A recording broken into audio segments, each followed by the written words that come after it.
వార్త కోరిక కొరకై మనకు దేవుని వాక్యాన్ని మనం కొద్దిసేపు యోహాను సువార్త 17వ అధ్యాయము యోహాను సువార్త 17వ అధ్యాయము 24వ వచనాన్ని మనము ధ్యానం చేద్దాం. బైబిల్లో ప్రతి ఒక్కరు కూడా తీసి చూడడానికి ప్రయత్నం చేయండి. వాక్య సమయంలో మరి మాట్లాడొద్దు. 17-24వ వచనాన్ని అందరం కలిసి మనం ధ్యానం చేద్దాం. తండ్రి, నేను ఎక్కడ ఉన్నానో అక్కడ నీవు నాకు అనుగ్రహించిన వారును నాతో కూడా ఉండవలను, నీవు నాకు అనుగ్రహించిన నా మహిమను వారు చూడవలను కోరుచున్నాను. జగత్తు పునాది వేయబడకుంటే నీవు నన్ను ప్రేమించుతివి. దాదాపుగా 2 వారాల నుంచి మనం సిలువను గురించి ధ్యానం చేస్తున్నాం. సిలువ ద్వారా దేవుడు నీకు నాకు ఇస్తున్నటువంటి మరి మేలు ఏంటి అనే విషయాన్ని మొదటి వారంలో, సిలువ నశించుచున్న వారికి వెర్రితనము, రక్షింపబడుచున్న వారికి దేవుని శక్తిని మనం 1 కొరింథీ 1:18 మరి చూస్తూ వచ్చాం. ఆ పోయిన వారంలో మరి దేవుని యొక్క ప్రేమను గురించి, క్షమించాము, ప్రేమను కాదు, ఏం చెప్పాము? మన పాపాన్ని సిలువపై ఎందుకు మోశాడు, ఆ పాపానికి మనకు ఏ విధంగా ప్రాయశ్చిత్తం చేశాడు సిలువపై, మన పాపపు బరువెంత అంటూ మనం పోయిన వారంలో ధ్యానం చేస్తూ వచ్చాం. మరి ఈ వారము కూడా దేవుని యొక్క సిలువ ద్వారా నీకు మనమందరము, పిల్లలు మాట్లాడద్దు, సైలెంట్గా ఉండాలి. ఈ రాత్రికాల సమయంలో దేవుని యొక్క సిలువ త్యాగము దేనిని జ్ఞాపకం చేస్తుంది అని మనం ఒకసారి ఆలోచన చేస్తే, సిలువ ప్రేమిస్తుంది. ఏమిస్తుంది? ఆయన చేసినటువంటి సిలువ త్యాగము నిన్ను ప్రేమిస్తూ ఉంటున్నది. కాబట్టి ఆ ప్రేమ ఎలాంటిది అంటే, జగత్తు పునాది వేయబడక మునిపే నీవు నన్ను ప్రేమించితివి. ఎప్పుడు ప్రేమించినాడు దేవుడు నిన్ను నన్ను అంటే, పైన ఆకాశం లేనప్పుడే, క్రింద ఈ భూమి లేనప్పుడే, ఈ సృష్టి లేనప్పుడే దేవుడు నిన్ను నన్ను కూడా జ్ఞాపకం చేసుకున్నాడు. నిన్ను నన్ను కూడా ప్రేమించినానని చెప్తా ఉంటున్నాడు. ఇది ఎలాగ సాధ్యము అంటే, దేవునికి మాత్రమే ఇది సాధ్యం. దేవుడు ఒక్కడే ఇలాగ చేయటానికి అర్హుడు. ఎందుకంటే సృష్టిని చూడకమునిపే మరి నువ్వు ఎక్కడ పుట్టావో తెలియదు, నువ్వు ఎక్కడ మరి జంతువుగా పుడతావో మనిషిగా పుడతావో అది నీకు నాకు అసలు తెలియదు. కానీ సృష్టిలో మాత్రం నిన్ను నన్ను భాగముగా చేసిన దేవుడు. అందుకే అక్కడ మాట్లాడుతున్నటువంటి మాట, జగత్తు పునాది వేయబడక మునిపే దేవుడు నిన్ను నన్ను కూడా. ఇక ఎంత చక్కటి మాట చూడండి. ఇదే మాటను మనం ఎఫెసీ పత్రికలో ఒకసారి గమనిద్దాం. ఎఫెసీ 1వ అధ్యాయము 6వ వచనం. ఎఫెసీ 1వ అధ్యాయము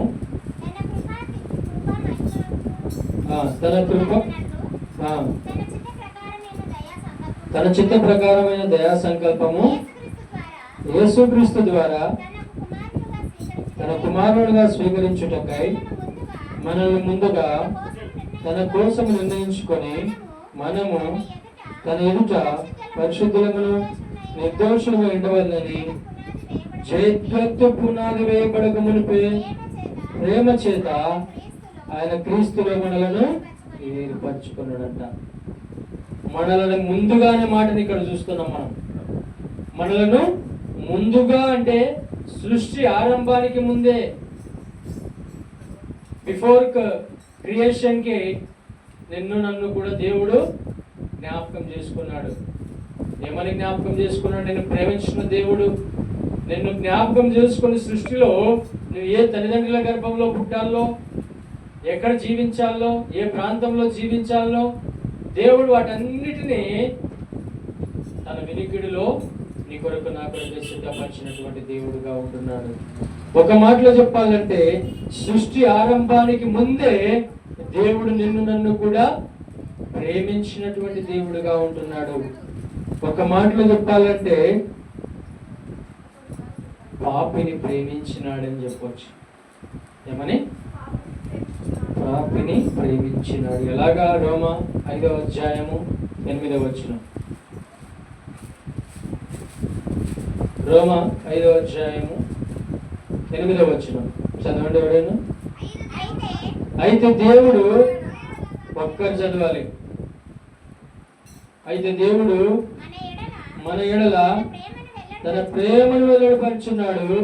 ఎట్లనగా మనమింకను పాపలమై ఉండగానే. ఎప్పుడు ప్రేమించినాడు అంటే నువ్వు నేను పాపంలో ఉండగానే ప్రేమించినటువంటి దేవుడు. ఎవరైనా పాపని ప్రేమిస్తారా? ప్రేమించరు. మరి ఎందుకు ప్రేమిస్తున్నాడంటే నీ కొరకై నా కొరకై ఆయన ప్రాణం పెట్టడానికి వచ్చినటువంటి నిజ దేవుడు కాబట్టి, ఆ నిత్యత్వంలోనికి నిన్ను నన్ను ప్రవేశపెట్టాలని ఒక ఉద్దేశము చొప్పున దేవుడు ఈ రాత్రి నీతో నాతో మాట్లాడుతున్న మాట ఏంటంటే, నువ్వు పాపములో ఉండగానే నీ కొరకు క్రీస్తు చనిపోయాడు. ప్రేమైన వాళ్ళారా, అసలు త్యాగం ఏం చేస్తుందంటే పాపిని ప్రేమించింది. పాపిని పాపములో ఉండగానే పాపము నుంచి విడిపించి, ఆ పాపములో ఉండగానే నీ కొరకు నా కొరకైనా చనిపోయినాడంట.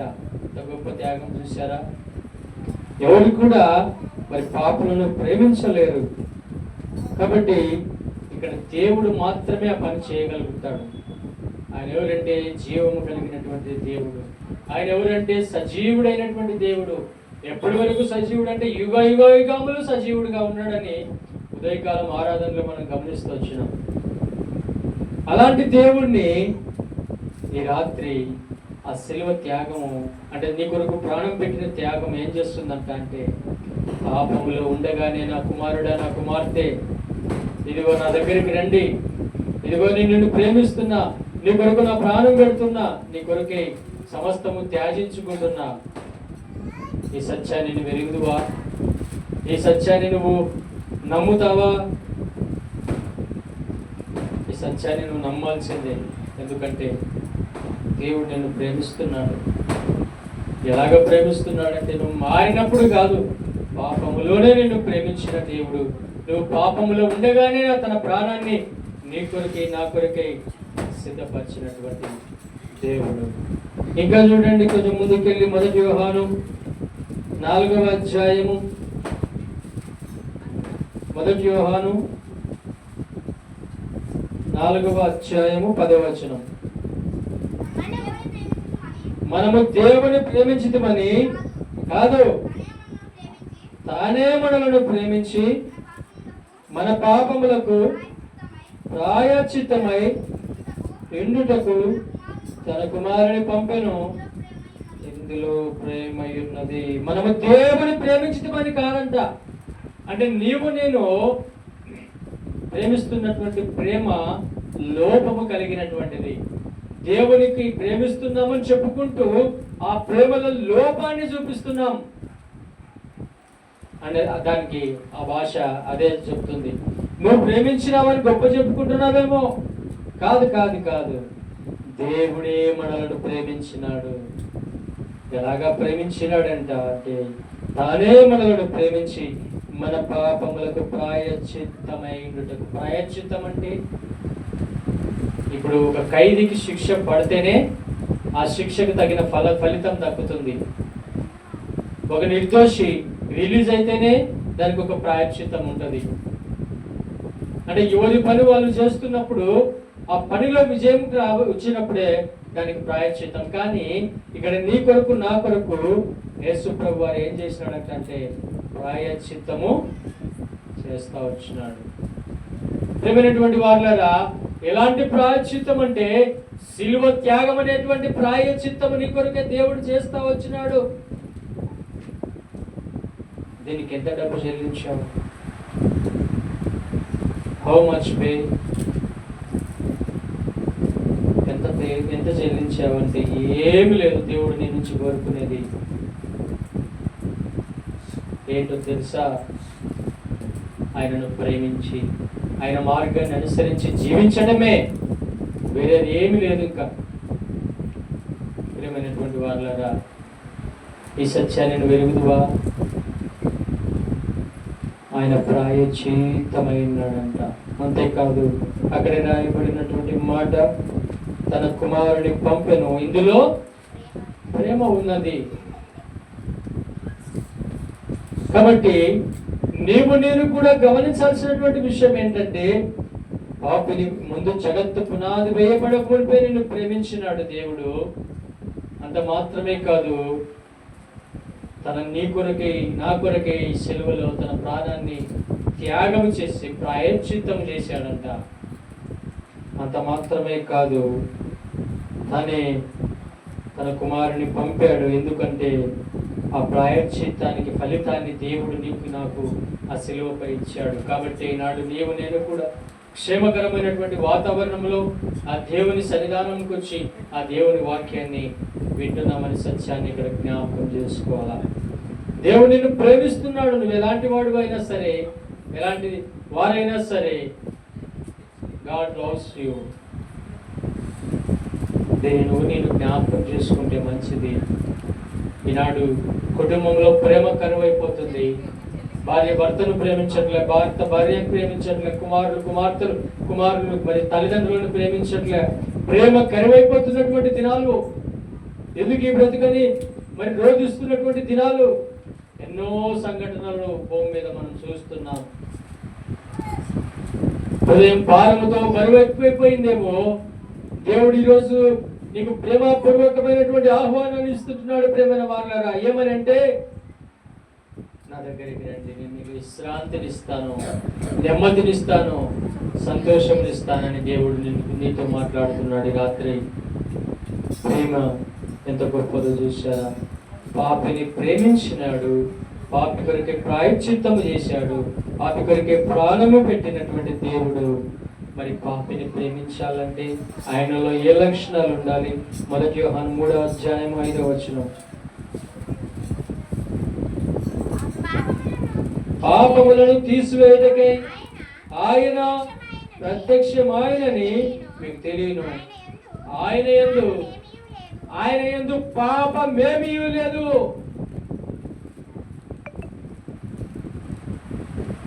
ఆయన యందు ఏ పాపము కూడా లేదంట. ఈజ్ ఎలిజిబుల్ యువర్ సిన్ అంటే తీసివేయటానికి, నీ పాపాన్ని తీసివేయటానికి ఆయన ఒక్కడే యోగ్యుడు. ఒక అర్హత ఉంటుంది. మనము ఈనాడు గవర్నమెంట్ ఉద్యోగాలు రాయడానికి ఎన్నో పరీక్షలు పెడుతున్నారు. కాంపిటేటివ్ ఎగ్జామ్స్ కావచ్చు. అంతేందుకు ఇప్పుడు 10th పరీక్షలు రాస్తున్నారు. ఎందుకు? వారు అది పాస్ అయితే ముందు ప్రమోషన్ కొరకు, ముందున్నటువంటి తరగతుల కొరకు. మరి చిన్న చిన్న విషయాలకి ఇంత ఎలిజిబిలిటీ టెస్టులు పెడతా ఉంటే, మరి పాపమును తీసివేయటానికి పాపము కలిగిన వాడా పాపాన్ని తీసేసేది? పాపము లేనివాడా? ఇక్కడ చెప్తున్నటువంటి మాట, ఆయనలో పాపము లేదు, ఆయనలో పరిశుద్ధత మాత్రమే ఉంది, పవిత్రత మాత్రమే ఉంది. ఇదే మాట యోహాను సువార్త 8వ అధ్యాయము 46వ వచనాన్ని ఒకసారి చూడండి. Gospel of John chapter 8 verses 46. నా యందు పాపమున్నదని మీలో ఎవరు స్థాపించగలరు అంటాడు. అక్కడ లోకానికి సవాలు చేసినటువంటి ఏకైక వ్యక్తి ప్రభు యేసుక్రీస్తు వారు. యేసు ప్రభులో పాపం చూపించేటువంటి ఇంతవరకు పుట్టాడు కూడా. ఎందుకంటే ఆయన ఇక్కడ కూడా ఒక చిన్న పొరపాటు చేసినట్టు చరిత్రలో లేదు. అందుకే పెద్ద పెద్ద భక్తులు, పెద్ద పెద్ద రాజకీయ నాయకులు ఆయనను అనుసరించినారు. కొంతమందికి ఇంకా ఆయన అర్థం కావట్లే. ఇప్పుడు కూడా ప్రపంచానికి నడిబొడ్డును ఆయన జననం జరిగింది. ప్రపంచం నలుమూలలో కూడా ఆయన వారే. కాబట్టి నేను కూడా గమనించాల్సినటువంటి సత్యం ఏంటంటే, పాపము లేని దేవుడే పాపములను తీసివేయడానికి అర్హుడు. అలాంటి దేవుడు ఈరోజు మాట్లాడుతున్నటువంటి మాట, అయ్యా నాలో పాపము లేదు, కాబట్టే ఈ పాపములను తీసివేస్తున్న ఆ పాపిని ప్రేమించినాను అని చెప్తుంటున్నాడు. రెండోది చూద్దామా, సిలువ యొక్క ప్రేమ ఎలాగుందో అనేది. లూకా సువార్త 23వ అధ్యాయము 25వ వచనం. అల్లరి నిమిత్తమును నరహత్య నిమిత్తమును చెరసాలలో వేయబడిన వారిని వారు అడిగినట్టు వారికి విడుదల చేసి యేసును వారికి ఇష్టం వచ్చినట్టు చేయుటకు అప్పగించాను. ఇక్కడ బరబ్బాను గురించినటువంటి మాట పైన ఉంది. వీడు ఎవడంటా అంటే అల్లరి చేసినోడు, ఇంకా ఎవడంటా అంటే మర్డర్లు చేసినోడు, ఇంకా ఎవడంటా అంటే చెరసాలలో వేయబడిన వాడు. అంటే ఒక్క మాటలో చెప్పాలంటే నరహంతకుడు. ఎవరు? బరబ్బా.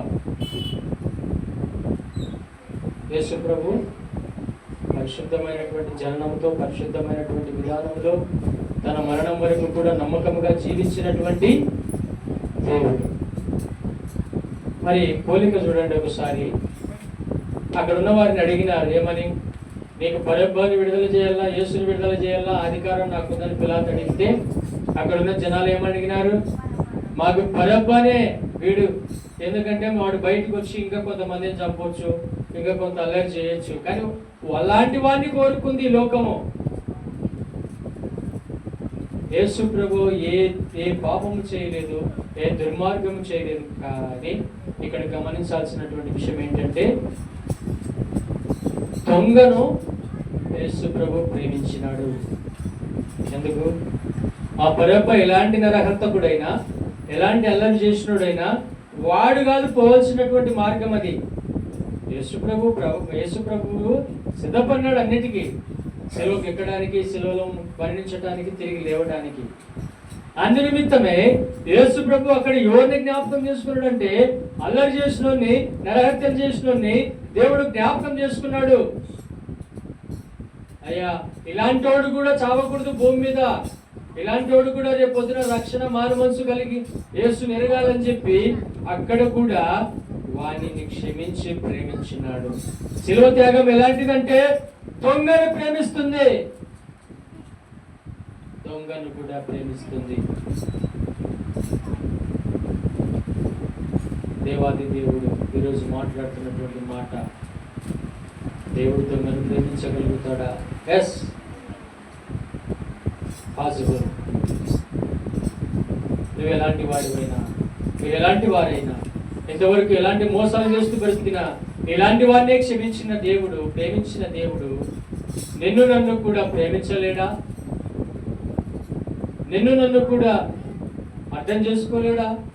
ఆయనకి కావాల్సింది ఏంటంటే దీనులు కావాలా, తగ్గించుకునే వారు కావాలా, తమ హృదయంలో యేసును అంగీకరించి తన పాపాన్ని తీసేసుకునే వాళ్ళు కావాలని కోరుతున్నాడు దేవుడు. గివ్ యువర్ హార్ట్ అంటున్నాడు ఆయన. అంతే, ఐఎమ్ స్టే యువర్ హార్ట్. నీ హృదయంలో నేనుంటా. నువ్వేం చేయాలంటే ఫస్ట్ ఆఫ్ ఆల్ నీ హృదయాన్ని నాకు ఇవ్వు చాలు. యేసు దేవుడని నమ్ము, యేసుని స్వీకరించు. దొంగని ప్రేమించినటువంటి దేవుడు, నరహత్య చేసిన ప్రేమించినటువంటి దేవుడు ఈరోజు ఇంతకన్నా ఘోరమైన పాపాలు చేస్తున్నావా? ఇంతకన్నా ఘోరమైనటువంటి స్థితిలో నువ్వు లేవు కదా.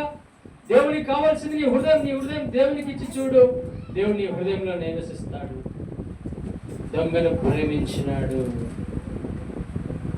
ఆడెక్క ఒక మాట స్పష్టంగా ఏముందంటే చూడండి, అదే మాట చదవండి మళ్ళీ కింది లైన్లో. అప్పుడు లూకా సువార్త 23వ అధ్యాయము 25. యేసును వారికి ఇష్టం వచ్చినట్టు చేయుటకు. ఇప్పుడు మనం ఇక్కడ కూర్చున్నాం కదా, ఎవరైనా దొంగోడు వచ్చినాడు అనుకో, వాడు ఏమంటాడంటే మీ పిల్లోని మేము ఏమైనా చేస్తామంటే ఇస్తామా?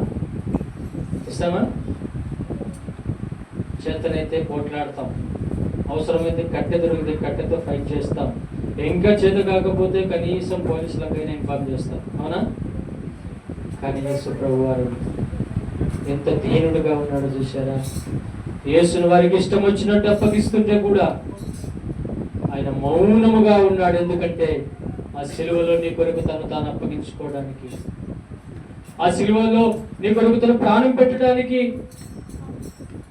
ఎంత గొప్ప దేవుడు అండి! భూమి మీద అనేకమైనటువంటి ఆశ్చర్య అద్భుత కార్యాలు చేసినటువంటి వ్యక్తి, గుడి వారికి చూపించిన దేవుడు, మూగ వారికి మాట ఇచ్చిన దేవుడు, నడవలేని వారిని నడిపించిన దేవుడు, ఎన్నో అద్భుతాలు చేశాడు. ఆయన జీవిత కాలంలో నన్ను కాపాడుకోలేడా? కాపాడుకుంటాడు. కానీ అక్కడ శిలువ త్యాగం జరగకపోతే మానవునికి పాప క్షమాపణ లేదు. అందు నిమిత్తమే ఆయన అన్నిటిని ఓడ్చుకున్నాడు. తనకి ఇష్టం వచ్చినట్టుగా ఆయనను అప్పచెప్పినప్పటికీ కూడా తను తగ్గించుకున్నాడు. దొంగను ప్రేమించినాడు. ఈరోజు దేవుడు నిన్ను నన్ను కూడా ప్రేమిస్తున్నాడు. ప్రేమైన వాళ్ళరా, ఇక ఎన్ని రోజులు మారు మనసు లేకుండా, ఇక ఎన్ని రోజులు రక్షణ లేకుండా, ఇక ఎన్ని రోజులు ఈ లోకాన్ని ప్రేమిస్తా జీవిస్తావు? దేవుడి రాత్రి నీతో మాట్లాడుతున్న మాట, నువ్వు ఎలాంటి వాడు అయినా ఈ సమయంలో దేవునికి నీ హృదయం ఇచ్చినట్టయితే దేవుడు నీతో మాట్లాడుతున్నాడు, నన్ను క్షమిస్తాడు. ఆ దొంగను క్షమించిన దేవుడు ఈ రాత్రి నిన్ను నన్ను కూడా క్షమించడానికి సిద్ధంగా ఉంటున్నాడు. ఇది రెండవది. మూడవది చూద్దామా? యోహాను సువార్త 13వ అధ్యాయం 1వ వచనం. తాను ఈ లోకము నుండి తండ్రి వద్దకు వెళ్ళవలసిన గడియ వచ్చనని యేసు పస్కా పండుగకు ముందే ఎరిగిన వాడై లోకములో ఉన్నవారిని తన వారిని ప్రేమించి ఆయన వారిని అంతవరకు ప్రేమించినాడంట. దేవుడు ఏం చేస్తున్నాడంటే అక్కడ లోకములో ఉన్న ప్రతి ఒక్కరిని ప్రేమిస్తున్నాడమ్మా. లోకంలో ఉన్న వారిని అందరినీ ప్రేమిస్తున్నాడు. ఎంతవరకు ప్రేమిస్తున్నాడంటే అంతము వరకు. ఆది అంతమైనటువంటి దేవుడు నిన్ను నన్ను కూడా అలాంటి పరిస్థితుల వరకు కూడా ప్రేమిస్తున్నాడు. కాబట్టి నేను కూడా ఇలాంటి దేవుడిని ఆశ్రయిస్తే, ఇలాంటి దేవుడి యందు మనము కూడా మరి ఆ ప్రేమలో పాలి భాగస్తులు కావాలని దేవుడు ఆ శిలువ త్యాగాన్ని ఈ రాత్రి కాల సమయంలో నీకు జ్ఞాపకం చేస్తున్నాడు. ప్రేమైన వాళ్ళగా వారిని అంతం వరకు, లోకంలో ఉన్న వారిని ప్రేమించాడు, వారిని అంతం వరకు ప్రేమించాడు. ఎంత గొప్ప దేవుడు చూసారా? ప్రేమైనటువంటి వాళ్ళ దేవుడు ఆ శిలువ త్యాగం ద్వారా ఈ రాత్రిని జ్ఞాపకం చేస్తున్నమాట. నిన్ను దేవుడు ప్రేమిస్తున్నాడు, నిన్ను దేవుడు ప్రేమిస్తున్నాడమ్మా, నిన్ను దేవుడు ప్రేమిస్తున్నాడన్నా. నువ్వు ఎలాంటి పరిస్థితుల్లో జీవిస్తున్నావో నీ బ్రతుకు తెలియదు, దేవునికి మాత్రమే తెలుసు. అయితే దేవుని ప్రేమ ఈ రాత్రి నిన్ను తాకుతుంది, ఈ రాత్రి నీతో మాట్లాడుతుంది, ఈ రాత్రి నీ గుండెలు పగిలేటట్టుగా దేవుని కొరకు నువ్వు ఏడుస్తున్నావు. పాపిని ప్రేమించాడు, పాపి కొరకే ప్రాణం పెట్టిన దేవుడు, దొంగని ప్రేమించినటువంటి దేవుడు ఈ రాత్రి లోకంలో ఉన్న ప్రతి ఒక్కరికి కూడా తన అంతం వరకు కూడా ప్రేమిస్తున్నాడు. ప్రేమైనటువంటి వాళ్ళరా, అంతం వరకు ప్రేమించే దేవుడు కావాలా? అశాశ్వతమైన ప్రేమ కావాలా? నీకు ఎలాంటి ప్రేమ కావాలా? మనమందరం కూడా చివరి వరకు దేవుని ప్రేమలో ఉండాలని ఆశపడతాము. కానీ కొద్ది కష్టం వచ్చినప్పుడు, కొద్దిగా బాధ కలిగినప్పుడు ఆ దేవుని ప్రేమ నుంచి వెడిలిపోయే వారంగా ఉంటున్నాం. ఆ దేవుని ప్రేమలో మనం కొనసాగే స్థితిలో కనబడతలేము. కారణం ఏంటంటే సాతానుడు నిన్ను పూర్తిగా పడేశాడు కింద. వానికి లోబడిపోయావు. ఎప్పుడు నువ్వు లేస్తావు? ఎప్పుడు అంటే దేవునికి నీవు హృదయం ఇచ్చినప్పుడు మాత్రమే దేవుడు నీ హృదయంలోనికి వచ్చి నిన్ను నివసింపజేస్తాడు, నిన్ను ఆనందింపజేస్తాడు. నీలోకి ఆయన వస్తాడు, ఆయన నీతో నడుస్తాడు, నీతో సంచరిస్తాడు. ప్రేమైన వాళ్ళరా, ఈ ప్రేమ ఎలాంటిదంటే అంతం వరకు కూడా నిన్ను నన్ను ప్రేమిస్తున్నటువంటి ప్రేమ ఉంటున్నది. అంతేకాదు, 4వ చూద్దామా? లూకా సువార్త 23వ అధ్యాయము 34వ వచనం. యేసు, తండ్రి వీరేమి చేయుచున్నారో వీరు ఎరుగరు గనుక వీరిని క్షమించుమని చెప్పెను. వారు ఆయన వస్త్రములు పంచుకున్నట్టుగా చీట్లు వేసిరి. యేసు ప్రభు సెలవులో పలికినటువంటి మొట్టమొదటి మాట ఏం మాట? యేసు తండ్రి మీరేమి చేసినారో మీరు ఎరుగరు గనుక వీరిని క్షమించమని చెప్పాను. ఎలాంటి వారిని క్షమించినాడంటే సిలువకు పెట్టి మేకులు కొట్టిన వారిని, సిలువలో ఆయన అరచేతుల్లో మేకులు దింపిన వారిని, ఆయన కాళ్ళల్లో మేకులు దించిన వారిని, ఆయన తలలో ముళ్ళ కిరీటం పెట్టిన వారిని, ఇలాంటి వారిని దేవుడు క్షమిస్తున్నాడు. ఇక్కడ నువ్వు ఇంత ఘోరమైన వాడవైతే కాదు కదా. అయితే దేవుడు నీతో మాట్లాడుతున్నాడు ఏంటంటే యేసు ప్రభుని శిక్షించిన వారిని సైతము ఏం చేశాడు? ప్రేమించాడు.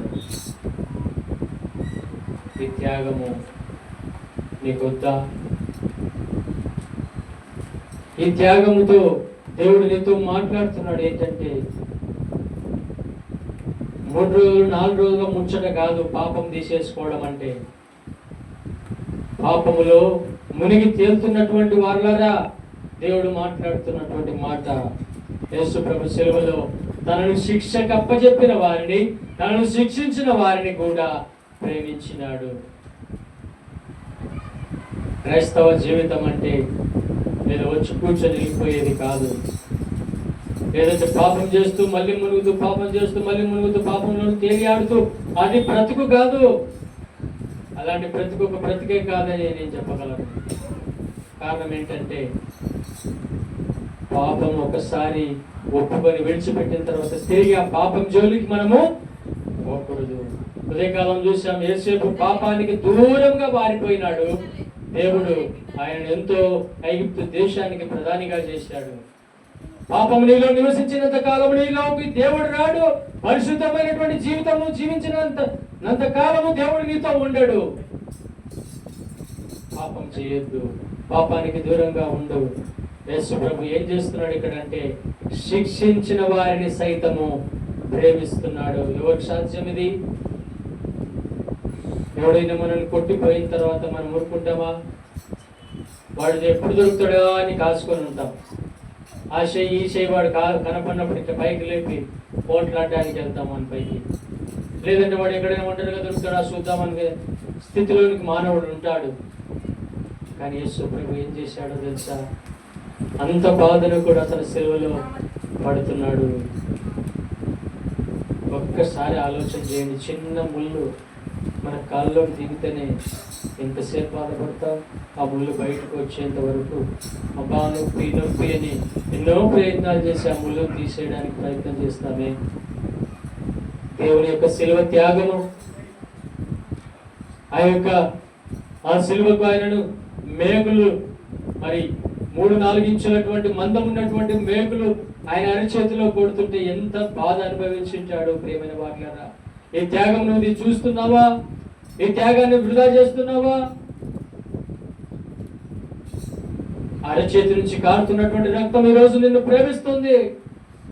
వస్తావా రక్తం కిందికి? ఆయన కాలంలో దింపినటువంటి మేకుల నుంచి కారుతున్నటువంటి రక్తము, ప్రవహిస్తున్నటువంటి రక్తం ఈ రోజు నిన్ను ప్రేమిస్తుంది.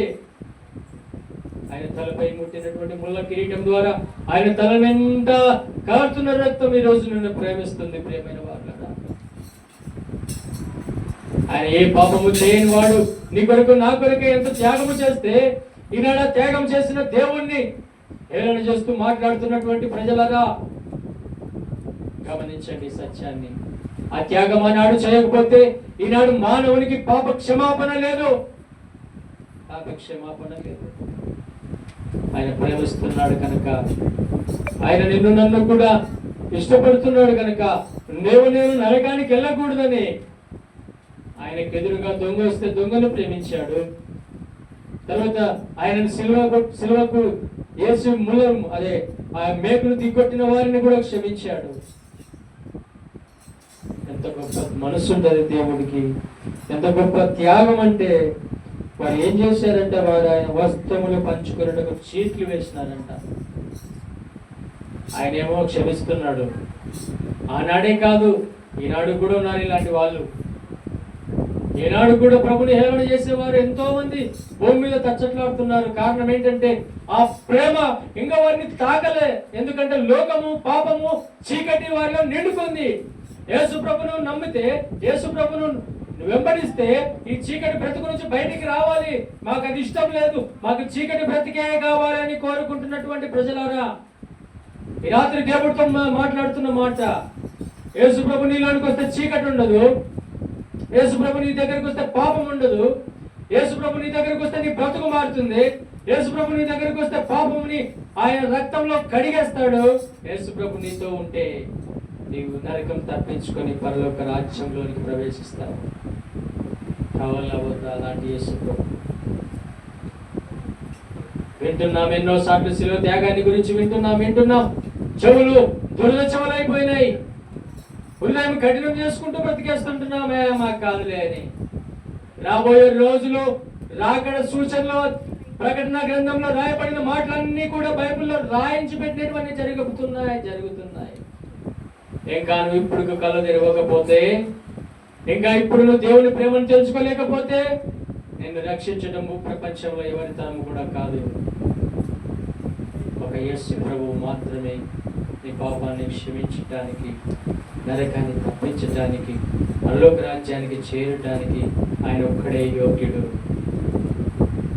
యేసు ప్రభువు నీకు కావాలంటే దేవుడు పాపిని ప్రేమించాడు, దేవుడు దొంగను ప్రేమించాడు, దేవుడు లోకంలో ఉన్న వారిని ప్రేమించాడు, దేవుడు తనకు శిక్షకు అప్పచెప్పిన వారిని కూడా ప్రేమించాడు. చివరిగా దేవుడు ఒక ప్రశ్న వేస్తున్నాడు ఈ రాత్రి. యోహాను సువార్త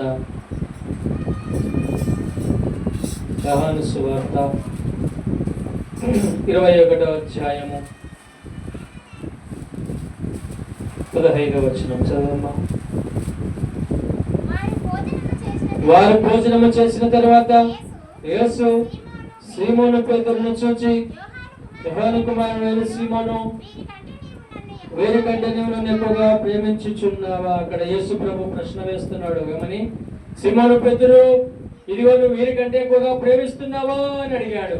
16 అని అడగగా అతడు, అవును ప్రభువా, నేను నిన్ను ప్రేమించుచున్నాను, నీవే ఎరుగుదువని ఆయనతో చెప్పాను. యేసు, నా గొర్రె పిల్లలను మేపుమని అతనితో చెప్పాను. యేసు ప్రభు మొదటిసారి అడిగాడు, ఏమని? సీమోను పేతురు, నువ్వు వారికంటే ఎక్కువగా ప్రేమిస్తున్నావా? అవును ప్రభువా, ప్రేమిస్తున్నాను. రెండోసారి అడుగుతున్నాడు. ఇక్కడ ఒక మాట చూడండి, 16వ వచనం. మరలా ఆయన,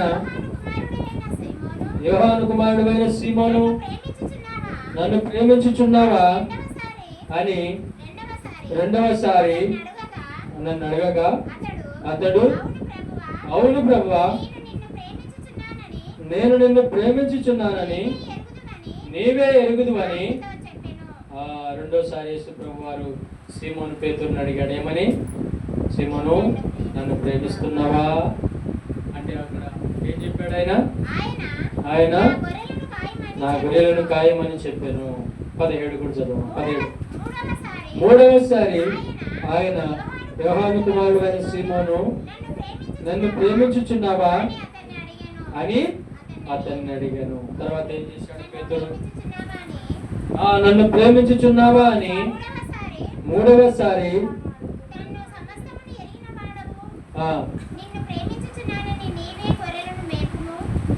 చక్కగా చదవాలి.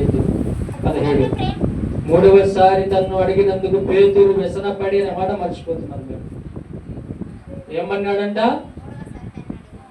మూడవసారి తన్ను అడిగినందుకు వ్యసనపడినాడంట పేతురు. ప్రభువా, నేను ప్రేమిస్తున్నానా లేదా? నువ్వు సమస్తం ఎరిగిన దేవుడవు కదా, మరి నువ్వు సమస్తాన్ని ఎరిగిన దేవుడవు, మరి ఈ మాట అడగవచ్చా అని చెప్పి వ్యసనపడినాడంట. ఎవరైనా అంతే కదా. ఇప్పుడు మన ఇంట్లో ఎవరైనా మరి భర్తకు కానీ లేదంటే పిల్లలకు కానీ ఒకసారి అన్నం తింటావా అని అడుగుతా, సరే మా తింటా. రెండోసారి అడుగుతాం, తింటా అంటాడు. మూడోసారి అటు విసిగిస్తే వాడికి ఆకలి ఉండే కూడా వాడు ఏం చేస్తాడు? విసుకుంటాడు. ఒకసారి చెప్తే నీకు అర్థం కాదా, నేను తింటాపో, ఎప్పుడు నాకు ఆకలి అయినప్పుడు వేసుకొని అంటాడు. అక్కడ పేతురు కూడా అదే చేశాడు. యేసు ప్రభు ఏమని? వ్యసనపడ్డాడు. ఈ రోజు రాత్రి దేవుడు నిన్ను నన్ను ప్రశ్నిస్తున్నటువంటి మాట ఏంటంటే, నువ్వు నన్ను ప్రేమిస్తున్నావా? ఇంతవరకు దేవుని ప్రేమను చూపించాడు దేవుడు. ఈ రాత్రి చివరిగా నేను ఒక క్వశ్చన్ వేస్తున్నాడు. క్వశ్చన్ మార్క్ ఉంది అక్కడ. ఏమని? నువ్వు దేవుణ్ణి ప్రేమిస్తున్నావా? దేవుడు అడుగుతున్నాడు ఈ రాత్రి. అబద్ధపు ప్రేమలు వద్దు నాకు, నిజమైనటువంటి ప్రేమలు కావాలా? అబద్ధపు ప్రేమలతో విసిగిపోయాను, ఇదిగో నిన్ను ప్రేమిస్తున్నా అంటున్నావు, నీ సంఘాన్ని ప్రేమిస్తున్నా అంటున్నావు, నీ సంఘంలో సేవకుని ప్రేమిస్తున్నా అంటున్నాను. మళ్ళీ ఆ ప్రేమ దొంగదని తెలిసిపోతుంది. దొంగ ప్రేమలొద్దు దేవునికి, నిజమైన ప్రేమలు కావాలి. ప్రేమించుచున్నావా ప్రభు యేసుని, ప్రేమించుచున్నావా ప్రభు యేసుని, ప్రేమించుచున్నావా ప్రభు యేసుని, ప్రేమించుచున్నావా ప్రభు యేసుని. ప్రేమ స్వరూపియగు దేవుని, ప్రేమ స్వరూపియగు దేవుని, శాశ్వత ప్రేమ చూపిన తండ్రిని, శాశ్వత ప్రేమ చూపిన తండ్రిని, ప్రేమించుచున్నా ప్రభు యేసుని, ప్రేమించుచున్నా ప్రభు యేసుని, ప్రేమించుచున్నా ప్రభు యేసుని, ప్రేమించుచున్నా ప్రభు యేసుని. శిష్యుడైన పేతురు వలె వ్యసన పడి బహు దూరమై ఉండగా, శిష్యుడైన పేతురు వలె వ్యసన పడి బహు దూరమై ఉండగా, విడువని తన ప్రేమ ముంగారు వెంబడించుట నేర్పించేను, విడువని తన ప్రేమ ముంగారు వెంబడించుట నేర్పించేను. వర్ణింపగలవా ప్రభు ప్రేమను, వర్ణింపగలవా ప్రభు ప్రేమను, విశ్వాసించి సాక్షిగా నుండేదవా, విశ్వాసించి సాక్షిగా నుండేదవా. ప్రేమించుచున్నా ప్రభు యేసుని, ప్రేమించుచున్నా ప్రభు యేసుని, ప్రేమించుచున్నా ప్రభు యేసుని, ప్రేమించుచున్నా ప్రభు యేసుని. ఇక్కడ పేతురు వలె పేతురుని ప్రశ్నించిన దేవుడు నిన్ను నన్ను కూడా రాత్రి ప్రేమిస్తున్నావా లేదని అడుగుతూ ఉంటున్నాడు. నువ్వు ప్రేమించినట్టయితే ఈ రాత్రి దేవునికి నీ హృదయం ఇవ్వు. ఇంకా నీలో పాపక్షమాపణ లేదా, ఇంకా మారు మనసు రక్షణ అనుభవం లేదా, ఇంకా అలాగే జీవిస్తున్నావు ఆ లోకంలో, అయితే ఒకనాడు ఈ లోకాన్ని విడిచిపెడితే నువ్వు ఎక్కడికి వెళ్తావు? జాగ్రత్త సుమా. నువ్వు బ్రతికుండగానే ప్రభువైన యేసుక్రీస్తు వారు నిత్యుడగు తండ్రి నీ కొరకు సిలువలో చేసిన త్యాగాన్ని నువ్వు మర్చిపోయి జీవిస్తున్నావేమో. దేవుడు తన ప్రేమను మరొకసారి నీ ముందుకు తీసుకొచ్చాడు. దేవుడు నిన్ను ప్రేమిస్తున్నాడు. నువ్వు ప్రేమిస్తున్నావా లేదా? ఈ రాత్రి ఇక నుంచి ఒక తీర్మానం చేసుకుని వెళ్ళు. వాక్యం వింటున్నటువంటి వారు, యూట్యూబ్లో వింటున్నటువంటి వారు ఎవరైనా సరే, దేవుడు నీతో మాట్లాడుతున్నాడు. రాత్రి దేవుడు నిన్ను ప్రేమిస్తున్నాడమ్మా. మీరు ఎలాంటి వారైనా, ఎలాంటి పరిస్థితుల్లో ఉన్నా, ఇదిగో దేవునికి నువ్వు కావాలి. నువ్వు నశించిపోవడం దేవునికి ఇష్టం లేదు. దేవుని ప్రేమ ఈరోజు నేను తాకినట్లయితే ఆయన రక్షకుడుగా అంగీకరించు. దేవుడి కొద్ది మాటలను దీవించిన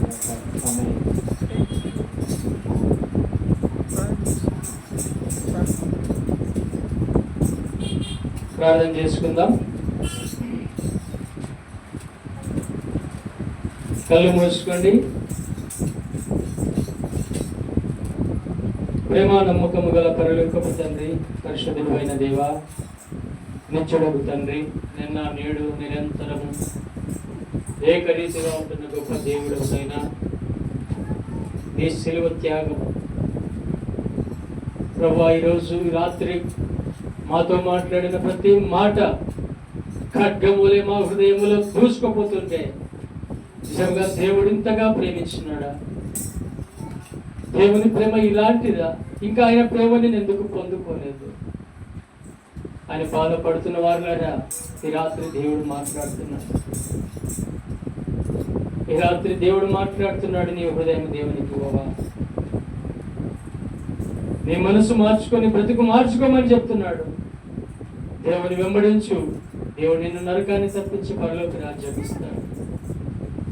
ఇక దేవుని ఎరగనటువంటి వారు, దేవుణ్ణి ఎరగనట్టుగా ఉంటున్నటువంటి వారు, పేతురు వలె మాట తప్పిన వారు లేరా ఈ సమాజంలో, ఈ లోకములో?